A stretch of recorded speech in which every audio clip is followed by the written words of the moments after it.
सारी शिकायतें गुरु जवाब देंगे उसका। आप आगे नहीं लाना चाहते, लेकिन ये डबल स्टैंडर्ड आपका, ये आप आगे नहीं लाना चाहते, ये डबल स्टैंडर्ड आपका नहीं है। एक्सेप्ट कीजिए, आप तो बहुत सहमति के साथ सारी चीजों को एक्सेप्ट करते हैं।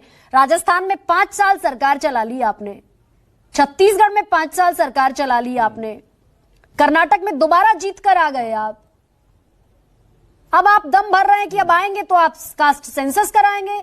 यानी कि ये मान लीजिए ना कि समझ में आया कि ओबीसी जातियों का रिप्रेजेंटेशन उनकी बात किए बगैर, जनगणना के बगैर, सेंसस के बगैर गुजारा है नहीं। समझ में आया ये? यानी कि पॉलिटिकल गिमिक ही हुआ ना। हम नमस्कार दोस्तों, स्वागत है आपका अपने YouTube चैनल में। तो आज की डिबेट में गर्मा सिंह और कांग्रेस प्रवक्ता सुरेंद्र सिंह राजपूत के बीच है। गर्मा सिंह के तीखे सवाल, सुरेंद्र सिंह राजपूत का आंसर। ये जरूरी भी है, आपको जानना भी चाहिए जातिगत जनगणना क्यों जरूरी है।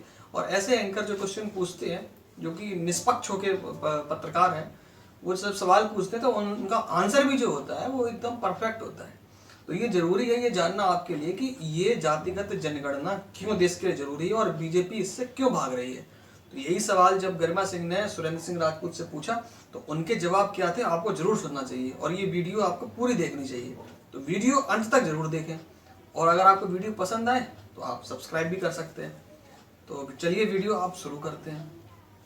सुरेंद्र राजपूत, सवाल तो आपके लिए भी है भाई कि 2024 का एजेंडा इधर जेडीयू बैठकर तय कर रही है, आरजेडी बैठकर तय कर रही है। आप पहली बार उस छत्र छाया में शामिल हो गए हैं। राजीव गांधी ने लागू नहीं किया मंडल कमीशन की सिफारिशों को, इंदिरा जी ने भी लागू नहीं किया, मनमोहन सरकार ने भी 2011 में सोशियो इकोनॉमिक सर्वे नहीं रखा। कर्नाटक, छत्तीसगढ़, राजस्थान और हिमाचल 4 जगहों पर सरकारें हैं आपकी।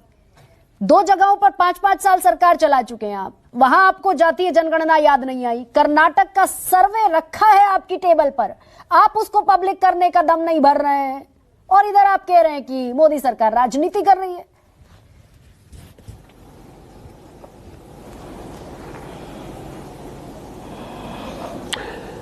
बड़ी बढ़िया बात कही गरिमा जी आपने, आप बहुत अच्छे तरीके से आपने रखा। हमारा भी हृदय परिवर्तन हो गया ना।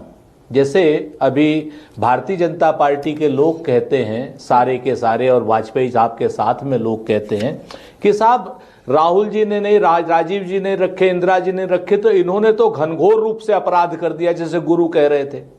और भारतीय जनता पार्टी अपने स्टैंड से हार्ड स्टैंड की ओर जा रही है। यानी भारतीय जनता पार्टी अगर पिछड़ों से अगड़ों की ओर जा रही है, पिछड़ों के विरोध में जा रही है। अब तक भारतीय जनता पार्टी पिछड़ों के साथ होने का दम भरती थी 2014 तक। 2014 तक कहते थे कि मैं पिछड़ा हूं, मैं घाची जाति से हूं, मैं पिछड़ा तेली हूं, क्योंकि वो अपने आप को ही लेकर के आए थे तेली वर्ग में, घाची जाति में। वो ओरिजिनल पिछड़े तो है नहीं, नकली पिछड़े हैं प्रधानमंत्री जी। जब वो ये दम भरते थे, आज ये कह रहे कि नहीं नहीं, पिछड़ों की कोई बात नहीं होनी चाहिए, गरीबों की बात होनी चाहिए। तो अगर ये कहें तो वाजपेयी जी जैसे, गुरु प्रकाश जी जैसे लोग कहते हैं कि आज इनके में हृदय परिवर्तन हो गया। और हमको पिछले 50 सालों में अगर हमने कोई कमी कर दी या उस वक्त उसको प्रमुखता नहीं दी तो हमारा हो गया पाप। नहीं, पाप नहीं है सुरेंद्र, मौका अभी भी है सुरेंद्र पार्टी का, मौका अभी भी है। कर्नाटक में आपके पास ऑलरेडी, कर्नाटक में मौका अभी भी है आपके पास। सुनिए, कर्नाटक में ऑलरेडी सर्वे डन है, उसको पब्लिक कीजिए। अब सुन, आपने आखिरी में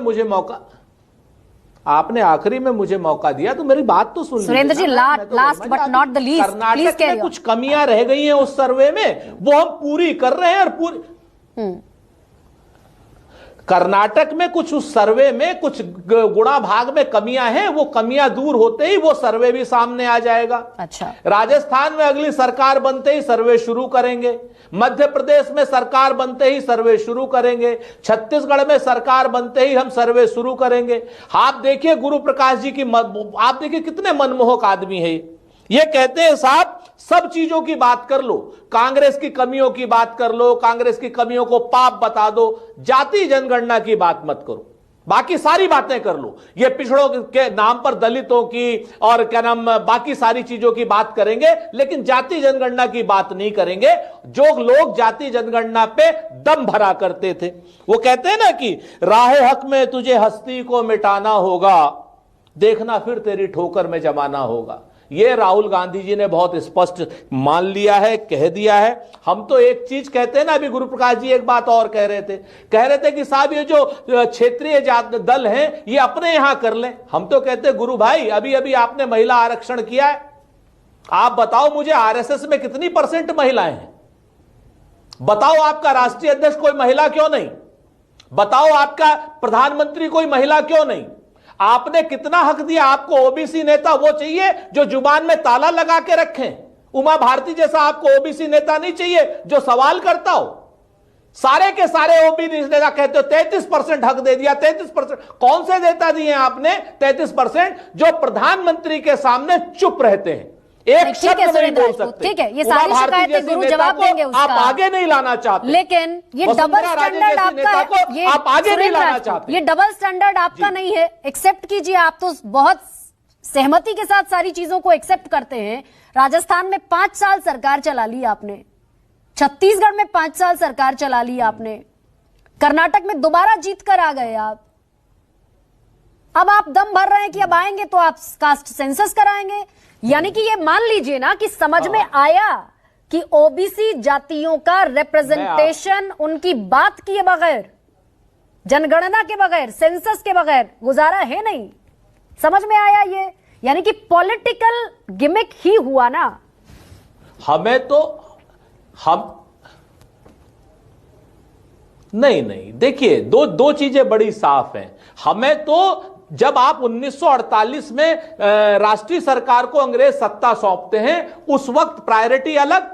1952 में पंचवर्षीय योजना की प्रायोरिटी, 1971 में हरित क्रांति की, एक देश को 2 देश बनाने की, यानी एक पाकिस्तान को 2 पाकिस्तान बनाने की प्रायोरिटी। उसके बाद 2004 से 2014 तक right to information, right to food, right to education और मनरेगा देने की प्रायोरिटी। 2011 में कास्ट सेंसस कराने की प्रायोरिटी। हमने सारी प्रायोरिटी को ध्यान में रखते हुए काम किया। यह बात सच है कि पिछड़ों को उनका हक जाति जनगणना से, लेकिन इस बीच 2010 भी आया, सुरेंद्र राजपूत, इस बीच में 2010 भी आया, आप महिला आरक्षण बिल भी लेकर आए, तमाम क्षेत्रीय पार्टियों ने मांग भी रखी कि ओबीसी आरक्षण शामिल कर दो, लेकिन आपको तब समझ में नहीं आया। सुरेंद्र जी लौटूंगी मैं आपके पास। तो कैसी लगी आपको वीडियो और सुरेंद्र सिंह राजपूत और गरिमा सिंह का जो क्वेश्चन और उनके आंसर? अगर आपको पसंद आए हो तो वीडियो को लाइक, शेयर, सब्सक्राइब कर सकते हैं। और ऊपर प्लेलिस्ट आ रही है, आप प्लेलिस्ट में जाकर के ऐसी ही वीडियो आप देख सकते हैं। और हम ऐसे ही गोदी मीडिया और उनके जो अंधभक्त हैं उनको एक्सपोज करते रहेंगे। तो आपको वीडियो पसंद आई हो तो जरूर लाइक करें और शेयर करें और सब्सक्राइब तो जरूर ही करें। धन्यवाद।